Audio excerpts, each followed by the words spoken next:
Era un buen momento para irse con los niños, pero no podía. Gracias, muchachos, por este tiempo de alabanza. Gracias, Anderson. Qué lindo es poder disfrutar de la presencia de Dios cuando adoramos a Dios. El miércoles pasado estuvimos hablando un poco del cántico de Moisés y cómo Moisés expresaba en su canto la gratitud a Dios por todas las maravillas que él había hecho, desde el primer momento que él pisó Egipto una vez más hasta que los sacó. Y cuando adoramos a Dios pasan cosas poderosas, así que adore al Señor, hermano, siempre, en todo momento. A ver si se ve ahí. Excelente. Bueno, llegamos a la mitad de la carta de Efesios, así que eso es bueno. Algún día la vamos a terminar, pero estamos en la mitad. Efesios 4, vamos a abrir ahí. Le pido a Dios que me ayude a poder completar este pasaje y no aburrirlos tanto. Pero bueno, es lindo poder estudiar la palabra de Dios porque realmente es lo que nos sostiene. En los momentos buenos y en los momentos no tan buenos, solamente la palabra del Señor en nuestro corazón y en nuestra mente es lo que nos sostiene. Bien, y como bien dice la unidad del Espíritu, vamos a tratar de ver estos 16 versículos. Y el bosquejo de este pasaje, en los primeros versículos, Pablo nos llama a andar como es digno de nuestro llamado. Y la segunda parte son los dones y los ministerios dentro de la unidad, de esta unidad del Espíritu. Y el tema central, creo que en todas las Biblias, al menos en la Reina Valera, dice la unidad del Espíritu. Ya la misma Biblia está diciendo y marcando el tema central. Y todos estos versículos apuntan a este tema, a la unidad del Espíritu. Y acá es interesante porque hay un cambio en el énfasis de la enseñanza del apóstol. Los primeros 3 capítulos vimos todo lo que Dios ya había hecho por nosotros, por los creyentes, al posicionarnos en Cristo. Y vimos que en esos primeros 3 capítulos esta frase en Cristo se repite muchas veces. Y a partir de ahora hasta el final de la carta, lo que está haciendo el apóstol es una enseñanza acerca de todo lo práctico, todo lo que nosotros como hijos de Dios, como creyentes, tenemos que hacer con todas esas bendiciones que recibimos en Dios. Así que es una carta interesante porque nos explica desde cero todo lo que Dios hizo por nosotros, desde antes, desde la fundación del mundo. Nos explica cómo Cristo nos salvó en esa cruz, nos explica cómo el Espíritu Santo nos sella y ahora, en base a todo eso, el apóstol nos va a decir, en base a todo esto, vivan de esta forma. Así que comienza como que un nuevo énfasis en la enseñanza. Así que comencemos. Primer versículo, Efesios 4:1, yo pues preso en el Señor os ruego que andéis como es digno de la vocación con que fuisteis llamados. O sea, no es solamente este andar, no es solamente algo que creemos, sino que nuestra manera de vivir manifieste lo que creemos. Eso es lo que Pablo nos está pidiendo acá. No solamente crean, no solamente escuchen, no solamente acepten eso de oído, sino que empiecen a andar de esa forma. Este andar implica un movimiento, un crecimiento, una madurez. Una persona que anda no es una persona que está estática. Y primera de Juan, es interesante que nos dice, hablando de Jesús, yo le conozco, el que dice yo le conozco y no guarda sus mandamientos, el tal es mentiroso y la verdad no está en él. Pero el que guarda su palabra, en este verdaderamente el amor de Dios se ha perfeccionado. Por esto sabemos que estamos en él. El que dice que permanece en él debe andar como él anduvo. Me parece que Pablo y Juan se pusieron de acuerdo, pero obviamente que era el Espíritu Santo hablando a su iglesia porque estos hombres estaban formando a la iglesia, estaban formando y dándonos y dejándonos para miles de años después la doctrina de la palabra de Dios. Entonces, si guardamos y decimos que guardamos su palabra, tenemos que andar como Cristo anduvo. Y este es el llamado que el apóstol empieza haciendo acá. Y ya vamos directamente al tema central que está en este pasaje, de los versículos 3 al 6. Solícitos en guardar la unidad del Espíritu, en el vínculo de la paz. Un cuerpo y un espíritu, como fuisteis también llamados, en una misma esperanza de vuestra vocación. Un Señor, una fe, un bautismo, un Dios y Padre de todos, el cual es sobre todos y por todos y en todos. Entonces, en base a estos versículos, la pregunta que surge es de qué unidad del Espíritu Pablo nos está hablando. Y lo bueno de la Biblia es que la Biblia por sí sola se contesta, por sí sola se pregunta, no hay que agregarle nada. Y si prestamos atención a lo que veníamos viendo en los capítulos anteriores, el mismo apóstol nos dice, en el capítulo 2, versículos 14 al 18, porque Él es nuestra paz, que de ambos pueblos hizo uno, derribando la pared intermedia de separación, aboliendo en su carne las enemistades, la ley de los mandamientos expresados en ordenanzas, para crear en sí mismo de los dos un solo y un nuevo hombre, haciendo la paz y mediante la cruz reconciliar con Dios a ambos en un solo cuerpo, matando en ella las enemistades. Y vino y anunció las buenas nuevas de paz a vosotros, que estabas lejos, y a los que estaban cerca, porque por medio de él los unos y los otros tenemos entrada por un mismo espíritu al Padre. Pablo le está predicando a los gentiles y Pablo le está diciendo a los gentiles, ya no son dos pueblos diferentes, ya no son judíos por un lado y gentiles por otro, ya somos uno en Cristo. Y eso es lo mismo que nosotros. Habemos gente acá de muchos lados y dentro de Uruguay, de varios lugares de Uruguay, y dentro de nuestra iglesia hay gente de este país y de otro, pues todos somos uno en Cristo. Esta unidad nos alcanza y nos afecta a todos. Y podemos ver deducir dos cosas de esto. Una es que la unidad del Espíritu ya está hecha. Y eso a mí me da paz. Porque muchas veces, y entiendo que con el ánimo de exhortarnos, a lo largo de mi vida he escuchado varios mensajes y es como que un tema recurrente la unidad. Y wow, si alguien predica la unidad es porque la iglesia debe haber algún problema. No. No tiene por qué, o tal vez sí. Pero la unidad en sí ya está hecha. Y es lo que acabamos de leer. Y eso es lo que tenemos que entender. No hay algo que vos y yo podamos hacer para hacer esta unidad. Y esta unidad la hizo Cristo en la cruz, cumpliendo la promesa a su siervo Abraham de Génesis 12:3, en ti serán benditas todas las naciones y todas las familias de la tierra. En Jesús está hecha esa unidad y en Cristo todos podemos disfrutar de la presencia de Dios. Una promesa que empezó siendo exclusivamente para un pueblo, a través de Cristo se extiende a todos los pueblos del mundo. Y esa es la unidad que ya está hecha. Y otra cosa, vamos también a ver cómo el apóstol Pablo profundiza en eso, en Gálatas 3, y ya en la segunda parte de estos dos versículos, para que en Cristo la bendición de Abraham alcanzase a los gentiles, a fin de que por la fe recibiésemos la promesa del Espíritu. Esa promesa inicial con el Padre de la fe en Cristo se extiende a nosotros. Y otra cosa también, y que se entienda bien, es que no hay algo que yo pueda hacer para construir o destruir esta unidad. ¿Y por qué digo esto? Gálatas 3, 15 y 17. Hermanos, es el mismo pasaje que Pablo venía hablando recién. Hermanos, hablo en términos humanos. Un pacto, aunque sea de hombre, una vez ratificado, nadie lo invalida ni le añade. O sea, el pacto de Dios a través de Cristo en la unidad, yo no puedo ni sumarle ni quitarle. Es como esa salvación. Dios nos dio y nos llamó a salvación, Él nos salva. Y no hay algo que vos puedas hacer para salir de la mano de Dios. Podés quizá elegir vivir porque te apartaste y en vez de estar disfrutando de esa salvación, vas a ser salvo, pero vas a andar caminando fuera de tu propósito. Y es como ese auto que está desbalanceado. Y lo mismo pasa con esta unidad. Esto pues digo, el pacto previamente ratificado por Dios para con Cristo, la ley, no lo abroga. Y eso es algo que es bueno entender. Entonces vemos que la unidad del Espíritu no es esfuerzo, no es fruto del esfuerzo humano, sino fue creada a precio de sangre. Y está esa canción que cantamos, yo sé que fue pagado un alto precio, para que seamos uno tú y yo. Cuando Jesús derramaba su vida, Él pensaba en ti y Él pensaba en mí, en nuestra unidad. Y ahí fue hecha esa unidad para todos.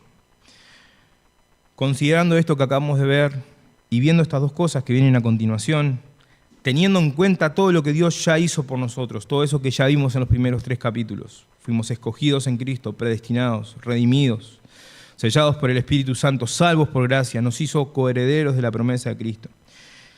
Y teniendo en cuenta la vocación de este llamado, el primer versículo de este capítulo, un llamamiento santo, un llamamiento apartado para Dios, un llamamiento supremo, quiere decir algo altísimo, enorme, que no tiene superior en su línea. O sea, te pueden llamar un montón, pero no hay algo más importante que ese llamado, y un llamamiento celestial, un llamamiento perfecto. Teniendo en cuenta esto y lo anterior, el apóstol nos exhorta a ser solícitos en guardar la unidad del Espíritu. Esta palabra solícitos quiere decir prestos, prontos, diligentes.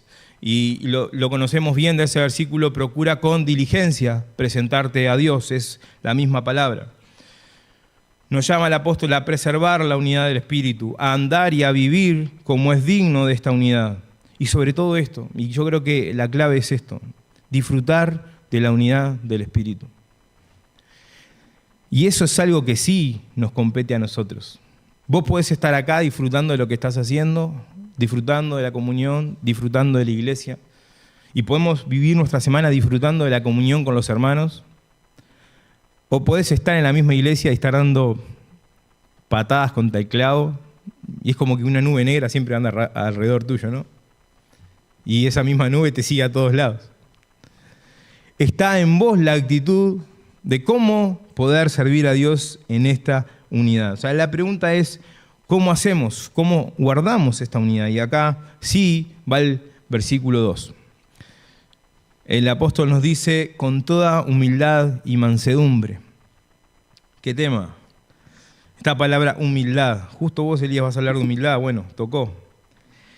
Esta humildad es la actitud primordial de un cristiano en la iglesia, si es que vamos a preservar esta unidad. Es algo que tú y yo tenemos que bregar por ser humildes. Y la humildad incluye todas las otras cualidades que vienen después.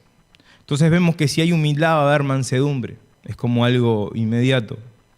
Y si hay humildad vamos a poder soportarnos los unos a los otros, que es lo que acontece y lo que sigue en el versículo. ¿Alguien acá puede decir yo soy humilde? Si alguien levanta la mano y dice yo soy humilde, ahí ya perdió su humildad. Pero pasa. Esta palabra viene de la palabra difícil tapeinosofrosune. Y es interesante porque son como que dos palabras en una. Los griegos esta palabra la tenían como que media a un costado. O sea, ni siquiera tenían una sola palabra para identificar humildad, porque lo asociaban a alguien cobarde, a alguien débil. O sea, alguien humilde para ellos no era alguien con su mente ubicada, bien, tranquilo. Era alguien débil. Si vos sos débil, entonces sos humilde. Y por eso es interesante. Y la primera parte de esta palabra, tapeinos, ser pequeño, bajo, y la segunda, modo de pensar. Y cuando buscaba esto, encontraba esta frase: una humillación de mente. Y eso es profundo, humillar nuestra mente. Si nos cuesta callar nuestra alma delante de Dios, cuánto más humillar nuestra mente. Estamos en un cuerpo pecaminoso, y obviamente que tenemos esa lucha con nuestro viejo hombre, pero aún así, si pudiéramos mantener esa humildad con la que vinimos a Jesús por primera vez, todo el resto de nuestra vida sería fantástico. Ahora, venimos re humildes al Señor, contrictos y humillados: Señor, me arrepiento de mis pecados, te pido que seas el Rey de mi vida, y ya empezamos con las pretensiones de decir yo quiero servirte, yo quiero hacer esto, y ya esa humildad de un comienzo empieza como que a dispersarse. Y aquellos que tenemos más años en el camino del Señor, o los que tenemos quizá más edad, es como que es una lucha mayor, porque tenés más trayecto recorrido. Entonces, tu lucha contra ti mismo, en buscar ser humilde y vivir esa humildad, es interesante. Por esta humillación de mentes que Pablo nos dice en Romanos 12:3, digo pues por la gracia que me es dada a cada cual que está entre vosotros, que no tenga más alto concepto de sí que el que debe tener, sino que piense de sí con cordura, conforme a la medida de fe que Dios repartió a cada uno. Y acá sí hay que tener cuidado con esa falsa humildad. Y eso también a veces juega en contra.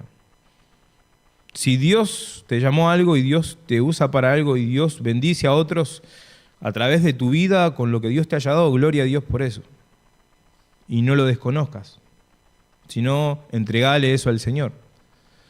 Ahora, esa falsa humildad de no, yo, y cuando estás tratando de tapar otro tipo de apariencias, humildes.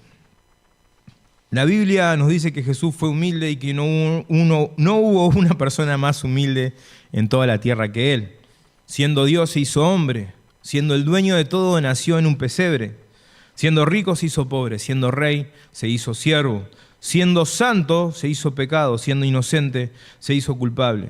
Y Él nos dice en Mateo 11, 29, aprended de mí que yo soy manso y humilde de corazón. Y es interesante que este versículo está dentro del contexto de vengan a mí y descansen, yo les daré descanso, lleven mi yugo, lleven mi carga, que es ligera mi carga, y hallaréis descanso para vuestras almas. O sea, el ser manso y humilde también nos da descanso en el Señor.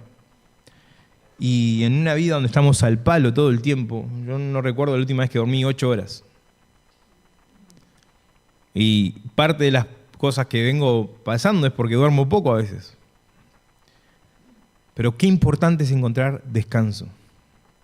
Yo miro a Misael ahora y a las 5:30, 6 ya está con todas las pilas y es como que, yo digo, amigo, con lo lindo que es la cama para dormir, digo, quédate quieto.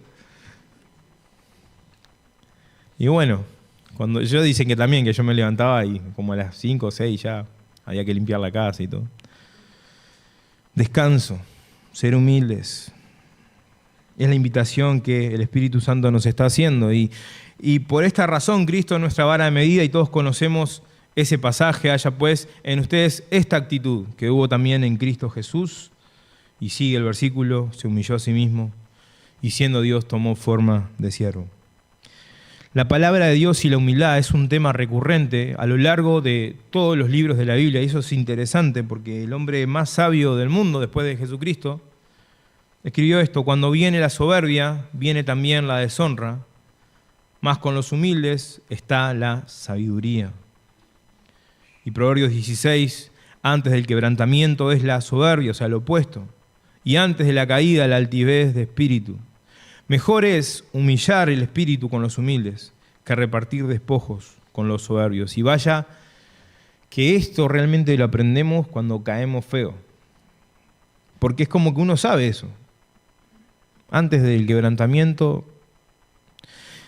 y uno está ahí, maquinando, y en su mente uno no puede ubicarse en el lugar que Dios te pide, con toda humildad, en tu forma de pensar, en tu forma de ser, en tu forma de medirte con otros, en tu forma de vivir en la congregación. Y Dios permite que vos sigas así hasta que vos mismo llegues a esa línea del precipicio a la cual te quisiste acercar. Por eso Pablo nos exhorta en su carta a vivir de esta forma y la palabra de Dios también. Ahora,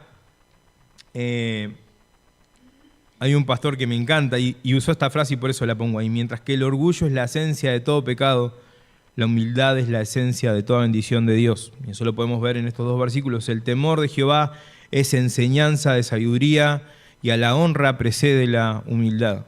Si por alguna razón, que no es el camino correcto, pero si por alguna razón querés honra, aprende a ser humilde.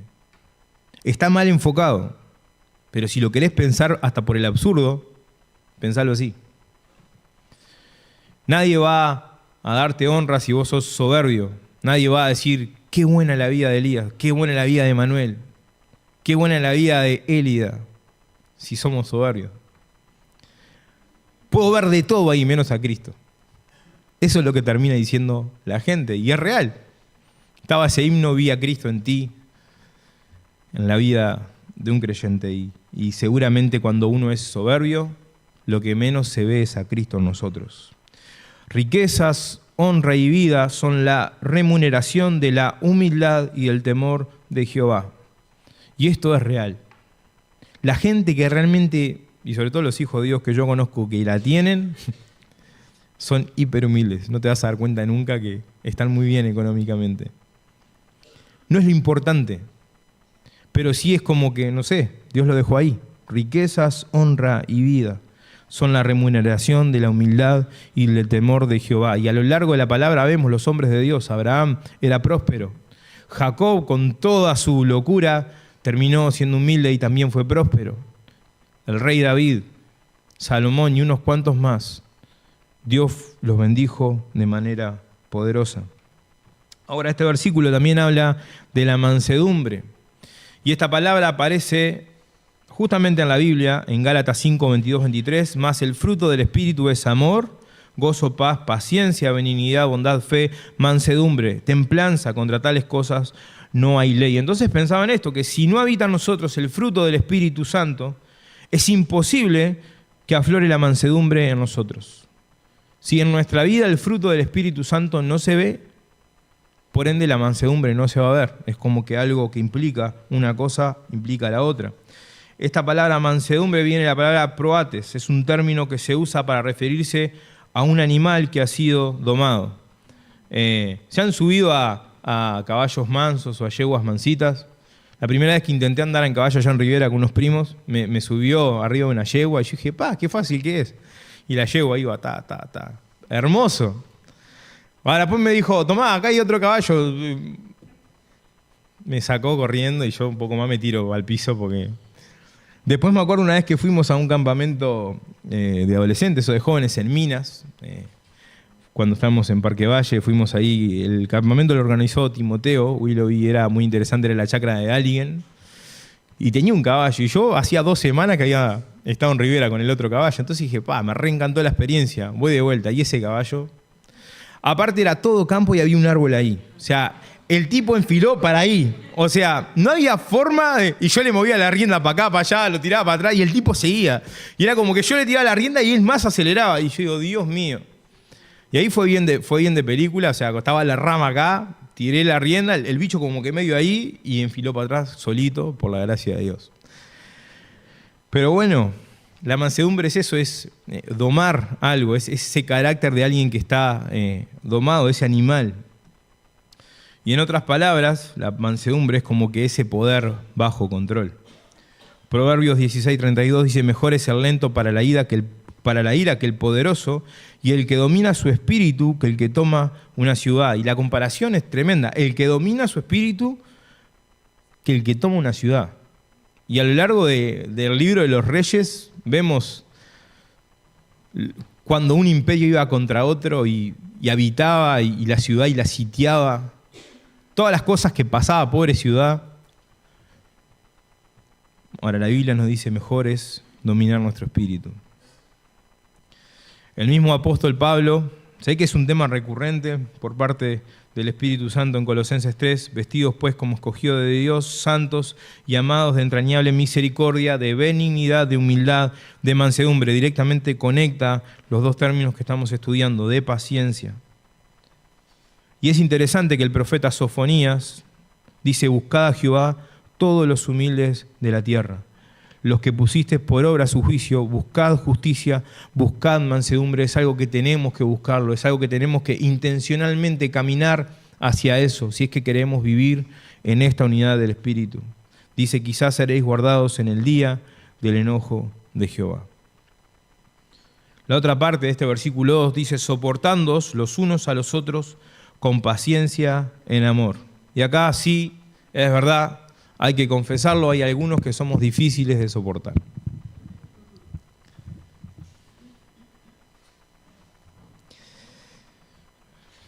Yo lo puedo decir por mí, y todos se ríen, pero hay que pensarlo cada uno. Es verdad, ¿no? Somos complicados.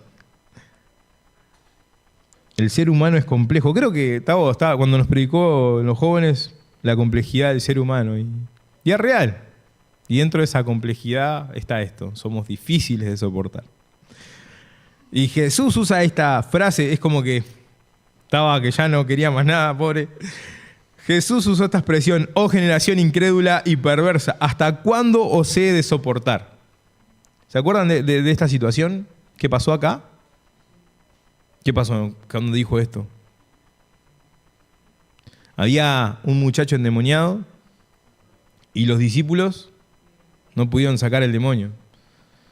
Y es como que Jesús, ¿hasta cuándo os he de soportar? O sea, están caminando conmigo. Les di autoridad, les di el poder de hacerlo y es como que todavía no. Dios a través del apóstol Pablo insiste en eso. En Colosenses también es como que estas dos cartas son muy similares y muy paralelas, y eran iglesias diferentes, soportándose unos a otros y perdonándoos unos a otros, si alguno tuviere queja contra otro. Y esto también va de la mano, el perdonar de verdad, y el ser perdonado, y el también olvidar. Olvidar es un paso más allá del perdón. Cuando estuvimos viendo con los jóvenes la mayordomía y el perdón, creo que era, o la integridad en el perdón, que fue cuando nació Misael. A mí me tocaba compartir ese día y no pude hacerlo, y me quedó ahí Pero en los niveles de perdón, entiendo yo que olvidar es como que el nivel supremo. Y es lo que hace Cristo cuando nosotros venimos y pedimos perdón. Dice la Biblia que echa nuestros pecados a lo profundo del mar y no me acordaré más de ellos. Y esa parte a nosotros nos cuesta, a mí me cuesta un montón. Porque el ser humano tiene memoria. Y es como que querés resetear ahí la máquina, pero sigue ahí el virus, ¿no? Y le pones un antivirus y sigue. Y sacás un troyano y vienen dos. O sea, es como que tipo, perdonándonos. Para poder soportarnos hay que poder perdonar. Van de la mano. No es casualidad. O sea, esto lo estoy pensando ahora. O sea, ni siquiera lo vi cuando lo escribí. De la manera que Cristo perdonó, también hacedlo vosotros. Interesante el término anechoumenoi. La palabra soportar quiere decir sostener o llevar sobre sí una carga o peso, llevar con paciencia. Ahora, soportar es eso y también es esto. Nosotros vemos edificios lujosos, grandes, casas hermosas, y nos quedamos con eso, ¿verdad? Entonces, si la apariencia es muy linda y está en un buen barrio y está bien ubicada, el costo es mucho más alto. Pero realmente lo que sostiene todo eso lindo y todo eso hermoso con lo que nosotros nos quedamos es todo lo que no se ve y lo que muchas veces queda enterrado bajo la tierra, es lo que realmente está soportando y bancando esa estructura. Y por eso también entiendo que es algo difícil para nosotros, porque nos encantan las luces. Dijera, te encantan las luces de la calle Corrientes, ahí, Argentina. Y es como que queremos que el foco esté siempre en nosotros, pero lo que soporta toda esta estructura es lo que no se ve y es lo que está enterrado bajo tierra. Cristo hoy, gracias a Dios, no está físicamente acá. Él ascendió y está a la diestra del Padre. Y Él está sosteniendo su iglesia. No es lo que alguien que se para acá adelante puede decir o puede hacer. Y es verdad, Dios levanta hombres y personas, y eso lo vamos a ver también porque es parte de este contexto de la unidad del Espíritu. Pero lo que realmente soporta y le da vida a toda esta estructura es Cristo Jesús, nuestra cabeza, nuestro Dios. Y gracias a Dios que es así. Es necesario que yo me vaya para que venga el Consolador. Entonces, este concepto también de humildad es eso. Está bien, quédate con el yeso pintadito, lijadito, con el foquito. Pero si no hubiese un pilar rústico, pesado de hacer, que realmente es con el sudor de tu frente que lo haces, toda esta estructura se caería. Eso es soportar, sostener. Pero es eso que no se ve. Pensaba en cosas prácticas que nos pueden servir en esto de la humildad, del soportarnos, de ser mansos. Necesitamos reconocer que esto también nos cuesta, reconocer. Podemos pensar en esto, reconocer que no soy el mejor en todo, no puedo hacerlo todo solo, no puede ser todo como yo quiero, otros también lo pueden hacer y aún mejor que yo. No siempre tengo la razón. Aún con razón a veces es necesario callar. Necesito de los demás, necesito ayuda. Y esta es una forma cosas que podemos ir pensando en esto, meditando en esto, para empezar a caminar en esa humildad. Nos cuesta reconocer. Yo todas estas cosas que escribo acá es por mí, literalmente por mí. Es así. Y es interesante que en X situación podés tener razón, pero te vas a morir con tu razón. Y eso lo aprendí a los golpes. Hay veces que hay peleas que es mejor no darlas. Está bien. Es lo que pensás, vamos a seguir así hasta que vos lo digas. ¿Se puede hacer de otra manera? Sí, por supuesto. ¿Y puede ser más efectivo? Sí, también. ¿Y podemos evitarnos dolores de cabeza? También. Pero a veces es mejor, con esa razón que vos tenés, callar. Y orar y pedir que Dios obre y ponga cada cosa en su lugar. En cambio a esto, sí podemos, para vivir en humildad y para vivir en mansedumbre y para vivir soportándonos realmente, podemos recibir ayuda. Podemos escuchar el consejo. Podemos aceptar ser corregidos. Podemos hacerlo nosotros, pero pudiendo hacerlo nosotros, le damos la oportunidad a que otro lo haga. Puedo compartir lo que tengo. Podemos estimularnos al amor y a las buenas obras. Podemos celebrar los logros de los demás. Podemos ser agradecidos y sobre todo podemos disfrutar de la gracia. Son cosas muy prácticas que nos cuestan como seres humanos. Gracias a Dios muchas de estas cosas en esta iglesia se viven. Y una de las cosas que la gente puede decir, yo cuando voy a Ituzaingó puedo ver el amor de Dios. Y obviamente que van a haber roce entre nosotros, porque está escrito, hierro con hierro se abusa y así es como el rostro de un amigo con el otro. O sea, vas a crecer por el roce. Por eso es necesario congregarse, por eso la Biblia nos insta a congregarnos. Porque no hay crecimiento posible si no estás en el roce. Y estar en el roce duele. Si pones dos metales a chocarse, sin aceite en el medio, que eso es lo que hace el Espíritu Santo, un motor no podría funcionar. Pero es necesario ese roce para que esto camine y para que esto funcione. Podemos disfrutar de esta gracia. Pensemos en estas cosas. Reconozcamos lo que nos cuesta y en cambio procuremos andar de esta forma. Nos va a ayudar. He intentado aplicar esto en mi vida y he intentado decir, necesito ayuda. Y cuando he podido decir, necesito ayuda, obviamente quedás completamente vulnerable a lo que las personas puedan decir. Pero te puedo asegurar que es mejor pasar por esa vulnerabilidad a morirte seco en Dios. La siguiente parte de este pasaje, los versículos 7 al 16, en esta sección de la carta al apóstol Pablo nos enseña acerca de la diversidad de dones y ministerios dentro de esta unidad, que es el cuerpo de Cristo, es decir, la iglesia. Y eso es lo que vamos a ver a continuación. Vamos a ver en el versículo 7 los dones dados por Dios. Efesios 4:7, pero a cada uno de nosotros fue dada la gracia conforme a la medida del don de Cristo. Entonces esto es necesario entenderlo, aceptarlo y vivirlo. Cada hijo de Dios, todo lo que hemos pasado de muerte a vida en Cristo, todos los que estamos en esta condición, en este lugar, en esta hora, indefectiblemente tenemos por lo menos un don dado por Dios. Vos que estás en este lugar, si sos hijo de Dios, Dios al menos un don te dio. Al menos uno. No puedes decir, no, a mí nadie me dio nada. Es increíble también que en la parábola de los talentos, aunque Dios sabía que había uno que no iba a hacer nada, igual le dio uno. Y lo deja y lo hizo por gusto, a propósito, para enseñarnos. Al que tiene más se le dará más. Pero aunque no iba a trabajar su talento, Dios también le dio uno. Además de ser salvos por gracia, se nos fue dada una medida de gracia según el don de Cristo. Entonces, no hay mérito nuestro también en esto.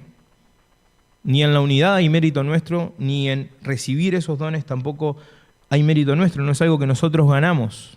No es que te aprendiste 5 versículos de memoria y toma, tenés un don. No existe eso, como hacemos en la escuelita bíblica, para que los gurises se motiven a venir y a participar. Hay un premio a fin de... Y está buenísimo eso, porque eso está bien. Correr por un regalo, pero no es el fin.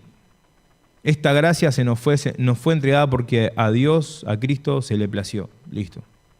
Si Dios te dio el don que Dios te dio es porque Él quiso hacerlo así. También vemos que esta medida de gracia es multiforme. 1 Pedro 4:10, cada uno según el don que ha recibido, ministre a los otros como buenos administradores de la multiforme gracia de Dios. Y esto quiere decir que podemos haber en este lugar más de una persona con quizá el mismo don, pero podemos manifestarlo de forma distinta. Y eso está genial. También está excelente. Y siempre me encanta el ejemplo de David y Saúl cuando fueron a enfrentar a Goliat. Obviamente que Saúl no lo enfrentó, pero el muy valiente dijo, ¿hay alguien acá?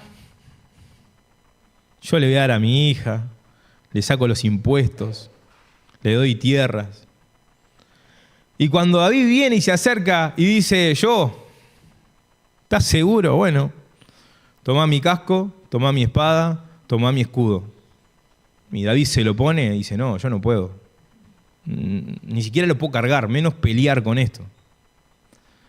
Mirá, Señor, yo soy un hombre que cuida a las ovejas de mi padre y mato osos, mato leones, pero lo mío es una honda, un palo y un par de piedras. Si te sirve, si de esa forma te sirve, peleo. Y sabemos que la victoria no estuvo en su onda y en sus piedras, la victoria se la dio el Señor.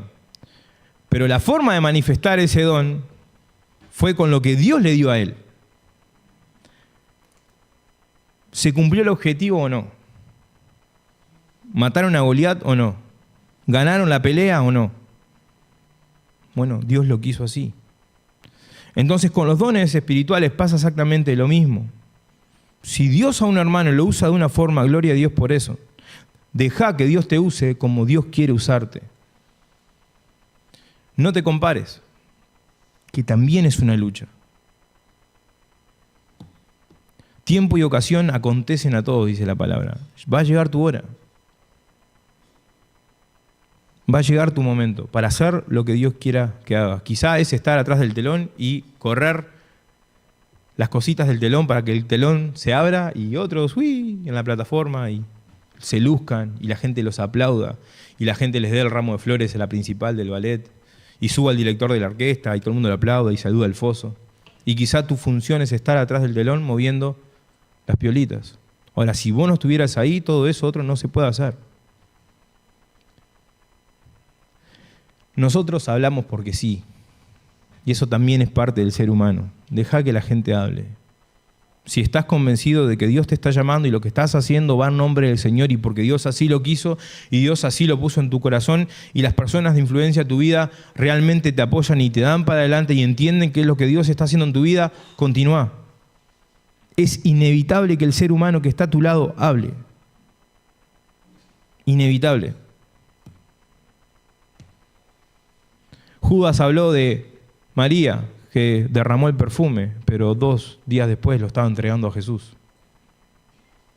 ¿Por qué no vendemos esto a los pobres? Sí, pero después vas a ir vos a pedir 30 monedas de plata. Y vos me estás hablando. Multiforme gracia de Dios. Ahora, en este mismo versículo es clave esto: ministrelo a los otros como buenos administradores. Es nuestra responsabilidad ministrar al cuerpo de Cristo con los dones que Él nos dio. Es tu responsabilidad ejercer el don que Dios te dio. Y esa parte es la que tenemos que entender. Si yo no ejerzo mis dones, el cuerpo no es edificado. Y si el cuerpo no crece, yo como miembro, aunque sí esté ejerciendo el don en otra persona, me enfermo. O sea, no entiendo mucho de medicina, pero creo que cuando hay cáncer, esa célula muerta va contagiando a otras y se empieza de a poco el cuerpo a enfermarse. Algo así, en resumidas cuentas. Bueno, imagínate, acá somos 30, 40, 50, ¿cuántas personas somos? Imagínate que solamente algunos ejerzan su don y otros no. ¿Le estamos robando a Dios? ¿Le estamos robando a nuestro hermano? ¿Nos estamos robando a nosotros mismos? Lo que el apóstol nos quiere decir es esto: o sea, no te boicotees a vos mismo, ejercé el don que Dios te dio. Una iglesia saludable es una iglesia donde cada creyente ejerce sus dones y ésta crece por el ejercicio de los mismos. Una iglesia que es saludable es una iglesia donde todos ejercemos nuestros dones, todos. Y es interesante que dice a cada uno, o sea, no estás fuera de esa lista si sos hijo de Dios. Pero vos tenés que ejercer tu don para que yo me enriquezca y el hermano que está a tu lado también se enriquezca. Y la palabra de Dios es enfática en esto. Si un cuerpo no crece, no es saludable. Y esto es señal de que algo malo está pasando. La típica, tengo fiebre, bueno, hay una infección. Algo está pasando. Análisis de sangre, análisis de orina, ecografía, pim, pum, pa, hasta que se encuentra lo que es. Y por lo general entras a las 8 de la mañana y salís a las 8 de la noche del médico, cuando pasa ese tipo de cosas. Bueno, hay algo que está pasando. Por algo estás haciendo o estás mostrando estos cuadros. Si la iglesia no crece es porque algo está faltando. También Cristo proveyó a su iglesia, son los versículos que vienen después, proveyó a su iglesia de personas aptas para el ministerio, versículo 11 y 12. Y él mismo constituyó a unos apóstoles, a otros profetas, a otros evangelistas, a otros pastores y maestros, a fin de perfeccionar a los santos para la obra del ministerio, para la edificación del cuerpo de Cristo. La cabeza equipa su cuerpo con estos dones y hombres. Estos hombres y estos ministerios que se mencionan acá, estos apóstoles, profetas, también son dones de Dios, también es un regalo de Dios a su propia iglesia. Y es porque así Él lo quiso hacer, Él mismo constituyó. ¿Quiénes son? Apóstoles y profetas. Apóstol quiere decir enviado, lo que nosotros conocemos como misionero hoy por hoy. Pero la palabra en sí, apóstol, quiere decir enviado, es una persona que está siendo enviada a la obra del ministerio, es una persona que está cumpliendo, digamos que una función, como quien dice, apostólica, desde ese punto de vista. Los apóstoles que mencionan acá son los apóstoles que caminaron con el Señor y que Él mismo levantó y que fueron testigos de su resurrección. El mismo apóstol Pablo, que fue, como quien dice, el último, se le apareció Cristo en su camino a Damasco. Ni siquiera fue que él tuvo una visión o que él tuvo un éxtasis, como dice Pedro, que lo tuvo cuando fue a la casa de Cornelio. Cristo mismo se le aparece ahí y le dice, ¿por qué me persigues? Y por eso él dice, yo como abortivo soy el último de los apóstoles. Y incluso cuando van a sustituir a Judas, piden que se cumplan estas características entre los hermanos que iban a elegir. Y habían dos y salió elegido Matías. Estos hombres o estos roles, estos dones fueron usados por Dios para poner el fundamento de la iglesia, el fundamento de lo que está escrito acá. Efesios 2:20, también lo estudiamos, edificado sobre el fundamento de los apóstoles y profetas, siendo la principal piedra del ángulo Jesucristo mismo. Y el ejemplo de los hermanos de la iglesia primitiva era este, y perseveraban en la doctrina de los apóstoles, en la comunión unos con otros, en el partimiento del pan y de las oraciones. La parte fundamental de estos hombres era poner ese fundamento y dedicarse a eso, era su tarea principal. Cuando pasó lo que pasó en Hechos, que vemos que se eligen a los diáconos, ellos dicen es necesario que nosotros sigamos y nos dediquemos a la oración y al compartir la palabra. Era el rol principal de estos hombres, de estos dones. Tenemos evangelistas, pastores y maestros. Un evangelista en la Biblia era quien predicaba a Cristo, luego establecía una iglesia, establecía el liderazgo en la iglesia y se movía a otro lugar. No era alguien que le predicaba a un mismo cristiano. O sea, la gracia del evangelista era predicar donde el fundamento no haya sido puesto y poder alcanzar y constituir una iglesia. Por eso el apóstol Pablo le dice a Timoteo, pero tú sé sobrio en todo, soporta las aflicciones y haz obra de evangelista, cumple tu ministerio. Y todos sabemos también, si hablamos de un evangelista, se nos viene a la cabeza ¿quién? ¿Estamos acá o están dormidos? Felipe, muy bien. Y fue para mí preciosa la predicación de Alejandro Las en una de las conferencias. No recuerdo si fue el año pasado, creo que fue el año pasado. Cuando él habla acerca de Felipe y cómo el Espíritu Santo le dice acércate. Y él le predica al eunuco y él ahí se convierte y ahí es bautizado. Y una de las frases que dijo es cuando el discípulo está pronto, aparece el maestro. Y esa frase me quedó. Y es profunda. Cuando el discípulo está pronto, aparece el maestro. Si vos querés servir al Señor de verdad, tranquilo, Dios va a poner la persona correcta a tu lado. Pero el problema es cuál es tu disposición del corazón. Si venís a la iglesia a ser un espectador más, ok, está bien.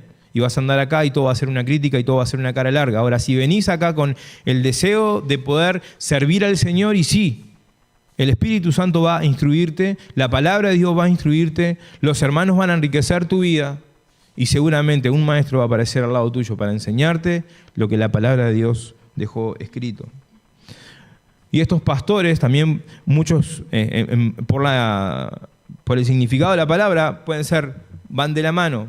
Algunos sí, algunos no. Algunos son maestros, otros son pastores y maestros. Y esta palabra pastor viene de la palabra poimen, que quiere decir guardián. Me interesó mucho, guardián, no había escuchado. Sí había visto el que cuida esto, pero la palabra guardián es como que... Y tiene sentido, ¿no? Guardián, guardar.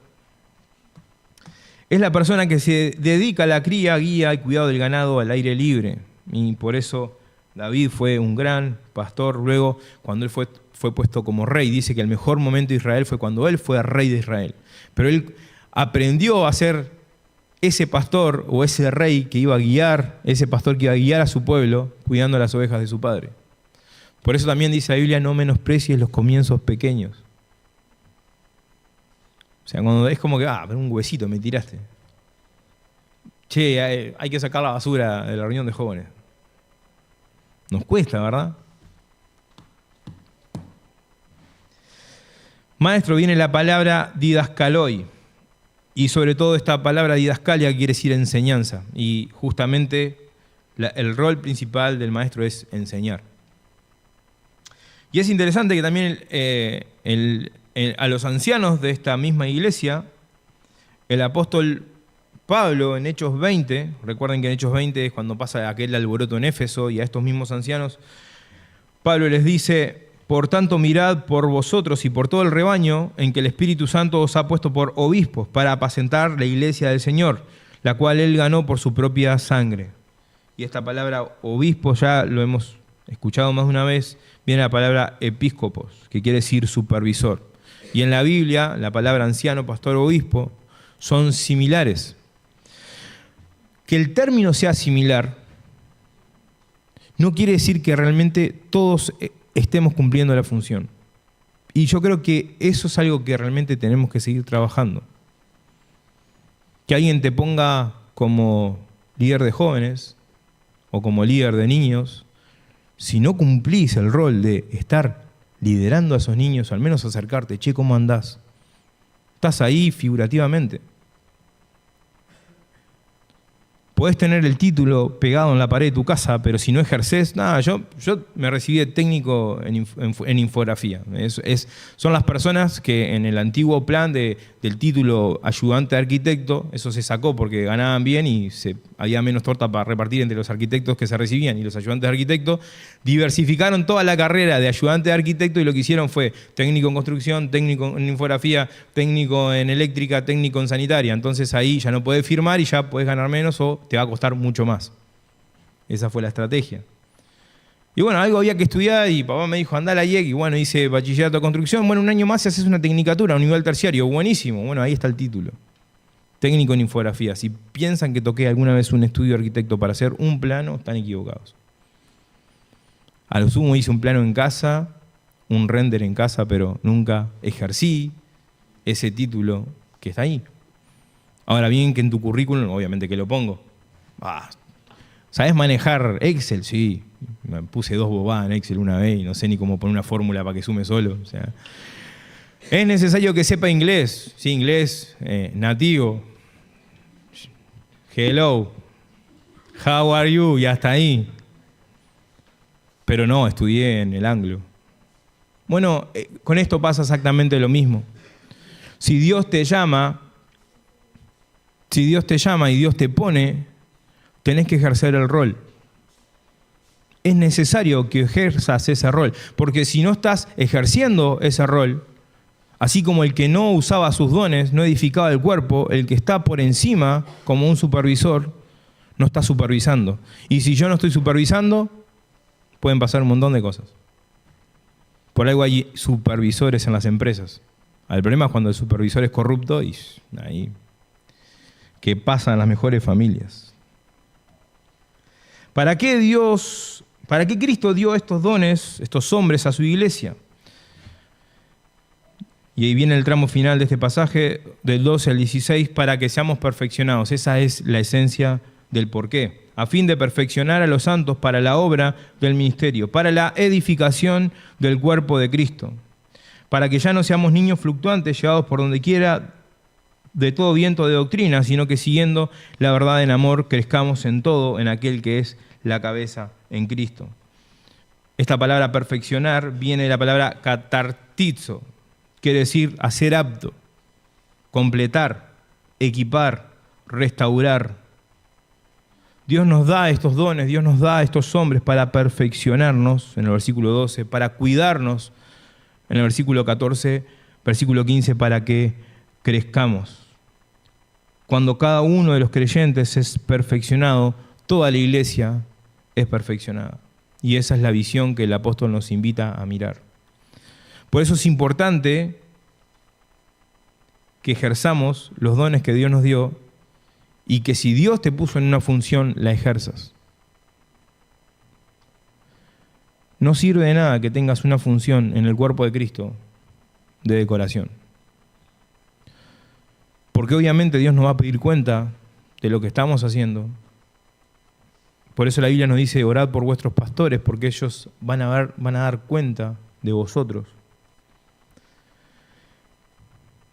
Y es necesario que si estás en un lugar y en un rol de autoridad puesto por Cristo, ejerzas ese rol. Hay una iglesia que te necesita. El cuerpo de Cristo necesita de todos de los que estamos acá. Y deseo de corazón que lo podamos entender, y hablo por mí, y hablo por todos. Si miramos para atrás, esta iglesia empezó en aquel saloncito con el hermano Juan. Y es verdad también que la iglesia ha empezado a crecer por personas que han salido de otra iglesia, pero también es verdad que esta iglesia tiene sus frutos propios en el reino de Dios. Y también hemos visto cómo esos frutos han crecido y esos frutos han servido al Señor y han dado un montón para el reino y para la obra del ministerio también en este lugar. Y necesitamos seguir caminando y trabajando así para que podamos alcanzar a otros para Dios. No bajes los brazos. Yo sé que muchas veces nos dan ganas de dejar de hacer las cosas que hacemos, porque a veces pensamos que es fácil, qué fácil, ¿no? O sea, nada, vos porque te gusta el púlpito. Mira, hermanos, ponerse a buscar algo de Dios lleva tiempo. Y gracias a Dios, en esta iglesia hay hombres que están al frente que también tienen sus trabajos, y eso también habla bien de la iglesia. Pero es difícil trabajar, atender tu familia y también dedicarte al ministerio. Yo miro a mis hermanas, por ejemplo, porque las tengo cerca, y sé que todo el resto de las personas también, pero ellas vienen el sábado a primera hora y se van el sábado a última hora. Y pasan niños, pasan adolescentes, pasan jóvenes. Y como bien dice Pablo, los sábados son maratónicos. Y sí es cierto, y nosotros un poco fuimos criados así, no era opcional. Me hubiese encantado jugar al fútbol y seguramente mi padre no, el domingo día de iglesia. Íbamos de mañana a la iglesia con la escuelita de acoso y de noche, iglesia éramos 4, porque los 4 que laburamos en la iglesia éramos los 4 que estábamos de noche. En la reunión, entonces es como si vos un tiempo para descansar. Ahora, el ministerio lleva tiempo y lleva esfuerzo. También entiendo porque a veces no todo el mundo quiere meterse en la obra del ministerio, porque ayer ponía el ejemplo de cuando me tocó entrar en un tajamar a sacar una oveja, me ensucié tanto. Salí con un olor a podrido, el agua estancada. Y ahí entendí lo que era un corazón pastoral. Servir al Señor es ensuciarte. Es a veces querer ayudar a alguien que a gritos te está mostrando que necesita ayuda y en su manera de defenderse te va a atacar. Porque está vulnerable, está débil, está dolida. Hay una herida que no ha cicatrizado. Y es posible que cuando ayudes a tu hermano, te sientas también atacado. Eso pasa. Pero hay que pagar el precio. Hay que meter las patitas en el barro. Si realmente no lo querés hacer, tenés que entender que eso no es para vos. No es acomodarnos en un lugar, no es acomodarnos en una posición, es ejercer eso. es poner en práctica eso. Es lo que Cristo hizo. Dejó su lugar de gloria. Ya se humilló haciéndose hombre. Un Dios poderoso se humilló haciéndose hombre. Y no solo hizo eso, sino que fue siervo y encima dio su vida. Y es el ejemplo de humildad y de mansedumbre que tenemos en la palabra de Dios. Gracias a Dios por nuestra iglesia y gracias a Dios por la palabra que Él nos da. Y gracias a Dios por los hombres que Él prepara y nos enseñan la palabra de Dios. Que sigas adelante, hermano, en la obra a la que Dios te ha llamado. Amén. Dios los bendiga.